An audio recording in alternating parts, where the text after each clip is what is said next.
Hello ladies and gentlemen, my name is TB Skyen, and in a rare scripted video, we are going to be talking about My Hero Academia. But before we do, this video is a story discussion based primarily on the manga, not the anime, so I'm only going to say this once. Spoilers! Everybody loves My Hero Academia, the hero show where school children are repeatedly forced to fight for their lives against murderous, superpowered mutant people. We love Angry Explosion Boy, we love Float Girl, we love Fire Lord Tsuko, we love Birdman, we love whatever the hell this guy is. But most of all, we love Frog Girl because Frog Girl is the best. But you know who we don't love so much? This guy. Now, it's easy to look at Mineta, cowardly, selfish, disrespectful, serial sexual harasser Mineta, and just dismiss him as a bad character whose presence must be tolerated because the rest of the story is so full of absolute characterization knockouts. But in dismissing him as just a bad character, I think we make a mistake. More specifically, I think I have made a mistake, because as awful as he is, I think there is a point to him. My Hero Academia is about heroism and what it means to be a hero, and I don't think I'm exactly blowing anybody's mind by pointing this out. Every single character in this story struggles on some level with what heroism and villainy means to them, and how they want to define themselves in relationship to it. But the wonderful thing is that the story doesn't present just one vision of heroism, and it doesn't hold up just one set of ideals as perfect. Uraraka wants to be a hero to provide for her family, Ida wants to live up to his brother's example, Bakugo is driven by ferocious ambition, and Midoriya is chasing the ideals of All Might.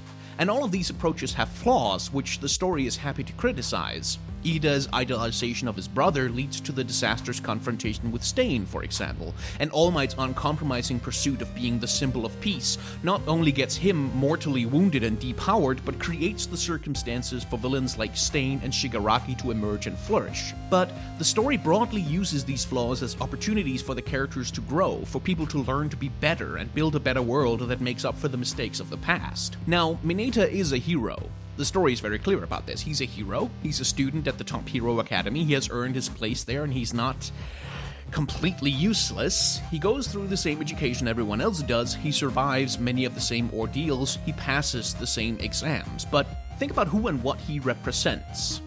For example, if you're someone who's striving hard to escape the shadow of your father, which, you know, is a pretty common thing, then your model in the story is the badass pretty boy Todoroki. If you are motivated by burning ambition to be the best and prove yourself, then you have Bakugo. If you're trying to live up to your family's honorable legacy, Ida is right there, and you've got Uraraka if you want to support your family, Yao Yorozu if you're struggling with the pressure to measure up in a competitive world, or Kirishima if you're striving for a manly ideal of courage. My Hero Academia gives us a broad and interesting range of characters and invites us to identify with them. But if your idea of the meaning of heroism is a bit, shall we say, on the shallow side, if you care more about the costumes and the power and the fame than actually helping people, and you think being a hero just means looking cool and getting laid, well, you can still play. The My Hero Academia Clubhouse is open to you. You can be a hero. Sure. But your model is this guy. This guy. This guy. So this is the part of the video where I have to admit that I don't actually hate Mineta. Not really. I did at first, believe me. I started out writing this video wanting to just eviscerate this little jackass for being such a god-awful blot on an otherwise excellent ensemble hero story. But as I wrote the script and as I thought about his place in the My Hero Academia universe, I started to turn my thinking around. I went from thinking about why I hate the character and why he's so bad to what might be the point of including a character who is so hateable and so awful. And I can think of two reasons. Number one, think of the primary conflict of the My Hero Academia story, that all-encompassing question of what does it mean to be a hero? Stain makes such a compelling villain because that question is at his very core. Stain has seen the state of heroism in modern Japan and found it reprehensible, and his disgust with heroism as a commercialized industry resonates so strongly with the population of Japan that it leads directly to Shigaraki, another character who exists because of the failures of hero society, using the swell of anti-hero sentiment to form a new villain league with himself as the leader. That's what's interesting about him. He interacts meaningfully with the central theme of the story. But neither Stain nor Shigaraki would work as compelling villains if our protagonists, the heroes that they're up against, were all just a bunch of perfect Boy Scout cinnamon rolls with no flaws. What is a hero is only an interesting question if it's difficult to answer. And it is. This is why we get those scenes of heroes as celebrity culture promoting products on TV. It's why we get Ida charging off on a raging vengeance quest against Stain. And it's why we have Mineta. Because the story needs someone to embody the petty, short-sighted, and self-interested image of a hero. Mineta and the other distasteful aspects of hero culture are there so the villains have compelling reasons to be villains at all. Which leads us on to point number 2. Mineta exists because his view of heroes and heroism exists. To Mineta, the hero gig is a way to get popular and get laid and, as he puts it, to be a cool guy. It's a path to admiration and respect without having to put in the effort of being an admirable or respectable person. It's a way for him to get what he wants, and that's the only reason why he's doing it.